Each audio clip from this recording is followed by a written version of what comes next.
नमस्कार, मी अमोल मोरे आणि आपण पाहत आहोत बीज डंका. आजचा आपला विशेष बुलेटिन पैसा पुराण, जिथे आपण फक्त बातम्या पाहत नाही तर बातम्या मागची अर्थव्यवस्था, धोरणं आणि तुमच्या खिशावर होणारा परिणाम समजून घेतो.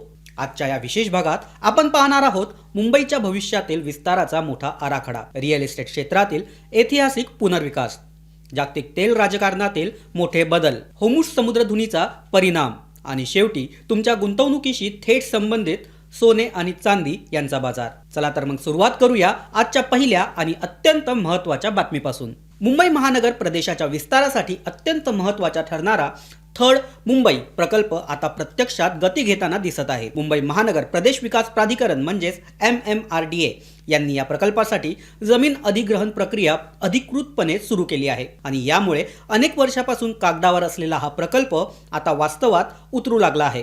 27 एप्रिल 2026 पासून जमीन मालकांकडून ऑनलाईन संमती घेण्याची प्रक्रिया सुरू होणार आहे. ही बाब विशेष महत्त्वाची आहे कारण इतक्या मोठ्या प्रमाणावर जमीन अधिग्रहण पूर्णपणे डिजिटल पद्धत करण्याचा हा पहिलाच योग.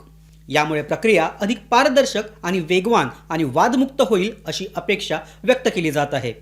हा प्रकल्प कर्नाला साई चिन्नेर न्यू टाउन म्हणून विकसित केला जाणार असून हा तो अटल सेतू म्हणजेच मुंबई ट्रान्स हार्बर लिंक परिसरात उभारला जाणार आहे. यामुळे मुंबई आणि नवी मुंबई यांच्यातील अंतर केवळ भौगोलिक नाही तर आर्थिकदृष्ट्या देखील कमी होणार आहे. एकूण 323.44 चौरस किलोमीटर इतक्या प्रचंड क्षेत्रावर हा प्रकल्प उभारला जाणार आहे. रायगड जिल्ह्यातील उरण, पनवेल आणि पेन तालुक्यातील तब्बल 124 गावांचा यामध्ये समावेश आहे. यामुळे हा प्रकल्प केवळ शहरवाढ नसून संपूर्ण प्रदेशाचा विकासाचा आराखडा आहे. राज्य सरकारने मार्च 2026 मध्ये जमीन अधिग्रहणासाठी विशेष धोरण निश्चित केले होते. यामध्ये जमीन मालकांना विविध पर्याय देण्यात आले, जे या प्रकल्पाचे सर्वात मोठे वैशिष्ट्य मानले जाते. यात थेट आर्थिक मोबदला, FSI floor space index, TDR transferable development rights आणि लँड पुलिंग योजना असे पर्याय त्यांना देण्यात आले. विशेष म्हणजे लँड पुलिंग योजनेअंतर्गत जमीन मालकांना विकसित झालेल्या जमिनीपैकी सुमारे 22.5% हिस्सा परत मिळणार आहे. यामुळे जमीन मालक फक्त जमीन देऊन बाहेर पडत नाही तर भविष्यातील शहर विकासात भागीदार बनतात. ही संकल्पना शेतकरी आणि जमीनधारकांसाठी दीर्घकालीन फायदेशीर ठरू शकते. MMRDAने या संपूर्ण प्रक्रियेसाठी डिजिटल प्लॅटफॉर्म तयार केला आहे.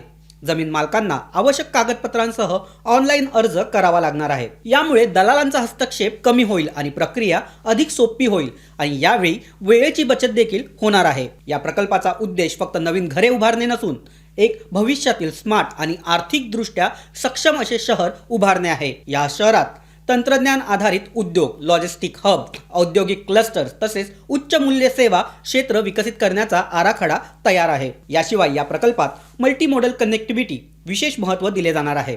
बंदरे, विमानतळ, मेट्रो नेटवर्क, मालवाहतूक कॉरिडॉर या सर्व सुविधा एकमेकांशी जोडल्या जाणार आहे. यामुळे व्यापार आणि उद्योग आणि वाहतूक यांना मोठी चालना मिळणार आहे. मुंबई महानगर प्रदेशात सध्या वाढती लोकसंख्या, वाहतूक कोंडी आणि घराची कमतरता, पायाभूत सुविधा यावरील वाढणारा ताण ही काही मोठी आव्हानं आहेत. थर्ड मुंबई या प्रकल्पामुळे या समस्येवर मोठ्या प्रमाणात उपाय मिळू शकतो. तज्ज्ञांच्या मते हा प्रकल्प यशस्वी झाला तर मुंबईचा विकास हा केवळ उत्तर दक्षिण या दिशेने न होता पूर्व पश्चिम आणि दक्षिणेकडे देखील मोठ्या प्रमाणात विस्तार होणार आहे. यामुळे शहराचा समतोल विकास हा साधला जाऊ शकतो. सरकारने या प्रकल्पाच्या माध्यमातून पुढील काही वर्षात मुंबई महानगर प्रदेशाची अर्थव्यवस्था $300 अब्ज पर्यंत नेण्याचे लक्ष ठेवले आहे. यामुळे रोजगार निर्मिती, गुंतवणूक आणि औद्योगिक विकासाला मोठी चालना मिळू शकते. तथापि या प्रकल्पासमोर काही आव्हाने देखील आहेत. जमीन अधिग्रहणातील स्थानिक विरोध, पर्यावरणीय मुद्दे आणि प्रकल्पाच्या अंमलबजावणीतील वेळेचा विलंब. पण जर ही आव्हाने योग्य प्रकारे हाताळली गेली तर थर्ड मुंबई हा प्रकल्प भारतातील शहरी विकासाचा एक आदर्श नमुना ठरू शकतो. एकूणच थर्ड मुंबई हा केवळ एक प्रकल्प नाही तर मुंबईच्या भविष्यातील नवीन युगाची सुरुवात आहे. आता शहर विस्ताराची ही कथा इथेच थांबत नाही. मुंबईच्या जुन्या भागांमध्ये देखील एक मोठी क्रांती घडण्याच्या तयारीत आहे. चला वळूया पुढच्या मोठ्या बातमीकडे. मुंबईत सुमारे 1 लाख कोटीच्या गुंतवणुकीची देशातील सर्वात मोठा पुनर्विकास प्रकल्प लवकरच सुरू होणार आहे. गोरेगाव मधील मोतीलाल नगर हा या प्रकल्पाचा केंद्रबिंदू असेल. सुमारे 140 एकर क्षेत्र आणि हजारो कुटुंबाचे भवितव्य सध्या मर्यादित आणि जुन्या घरांमध्ये राहणाऱ्या लोकांना पुनर्विकासानंतर आधुनिक प्रशस्त घर मिळणार आहेत. अंदाजे 35,000 कुटुंबांना नवीन घर या ठिकाणी मिळणार आहे आणि या घरांचा आकार पूर्वीपेक्षा मोठा असणार आहे.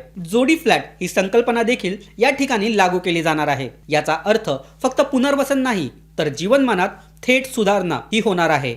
या प्रकल्पाची रचना सिटी विदिन अ सिटी या संकल्पनेवर आधारित आहे. म्हणजेच घर, शाळा, रुग्णालय, बाजार, मनोरंजन सर्व काही एकाच परिसरात. आधुनिक रस्ते, पाणी पुरवठा, मलनिस्सरण आणि पार्किंग व्यवस्था हे सर्व एकाच ठिकाणी. हा प्रकल्प सार्वजनिक खाजगी भागीदारीत म्हणजे PPP मॉडेलवर राबवला जाणार आहे. म्हाडा ही या ठिकाणी जमीन मालक म्हणून राहील तर खाजगी विकासक प्रकल्पाची अंमलबजावणी करेल. या ठिकाणी महत्त्वाची अट म्हणजे आधी पुनर्वसन होणार आहे आणि विक्री ही नंतर होणार आहे. हा प्रकल्प टप्प्याटप्प्याने पूर्ण केला जाईल आणि अंदाजे 10 ते 15 वर्ष हा टप्पा पूर्ण करण्यास लागू शकतो. या प्रकल्पाचा परिणाम हा मोठा असणार आहे कारण की यातून रोजगार निर्मिती, पायाभूत सुविधा सुधारणा आणि रिअल इस्टेट क्षेत्राला मोठी चालना मिळणार आहे. मुंबईच्या शहरी विकासाच्या इतिहासात हा एक प्रकल्प मैलाचा दगड ठरू शकतो.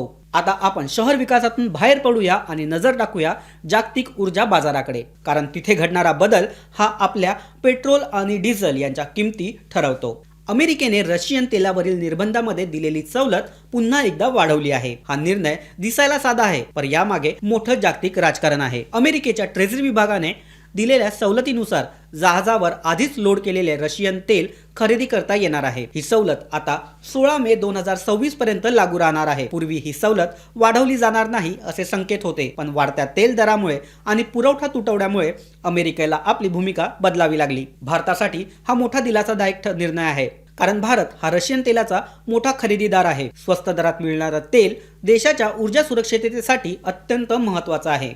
या सवलतीमुळे रिफायनरी कंपन्यांना स्थिर पुरवठा मिळेल आणि देशांतर्गत इंधन दरावर नियंत्रण ठेवता येईल. पण या निर्णयावर टीका देखील होत आहे. काही देशांचं मत आहे की यामुळे रशियाला आर्थिक फायदा होऊ शकतो. म्हणजेच एकीकडे निर्बंध आणि दुसरीकडे सवलत.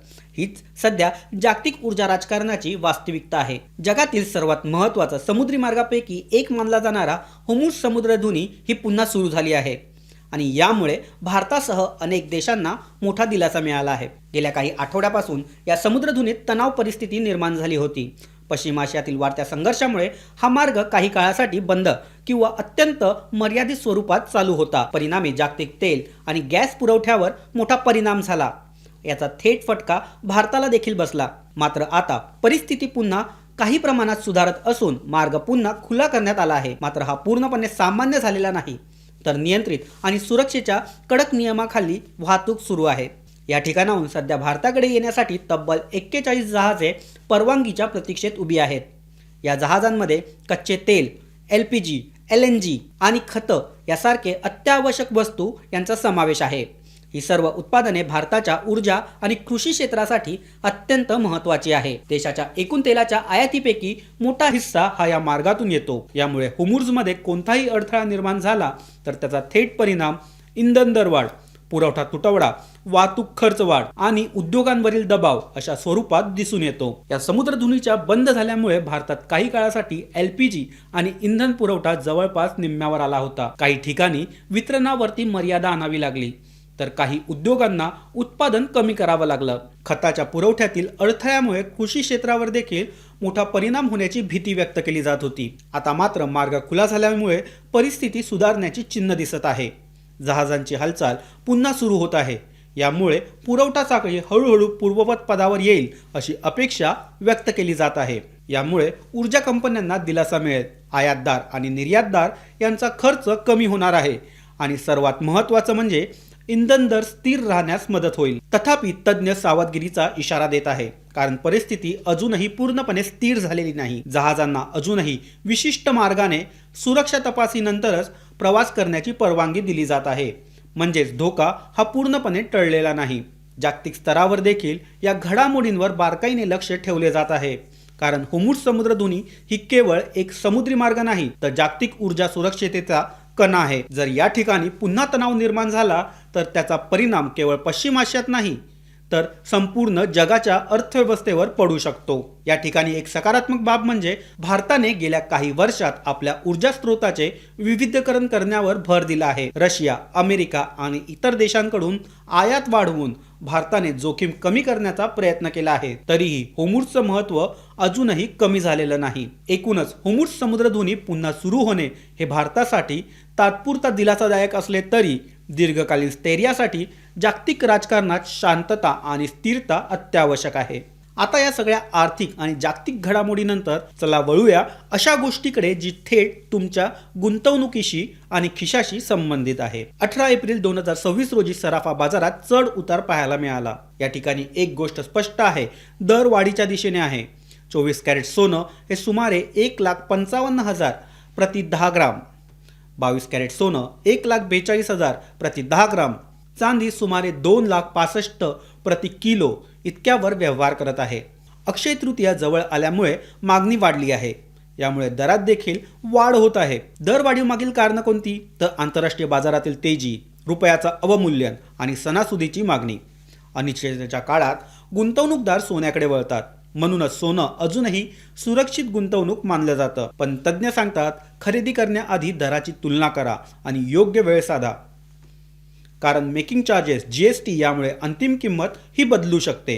तर मंडळी, आजचं पैसापुरांमध्ये आपण पाहिलं मुंबईचा विस्तार, रिअल इस्टेट क्षेत्रातली क्रांती, जागतिक तेल राजकारण, होर्मुझ समुद्रधुनीचा प्रभाव आणि सोनं आणि चांदी यांचा बाजार. या सगळ्या बातम्या एकच निष्कर्ष दर्शवतात, अर्थव्यवस्था बदलत आहे आणि त्या बदलाचा परिणाम थेट आपल्या आयुष्यावर होत आहे. आजचं हे विशेष बुलेटिन तुम्हाला कसं वाटलं हे आम्हाला नक्की कळवा.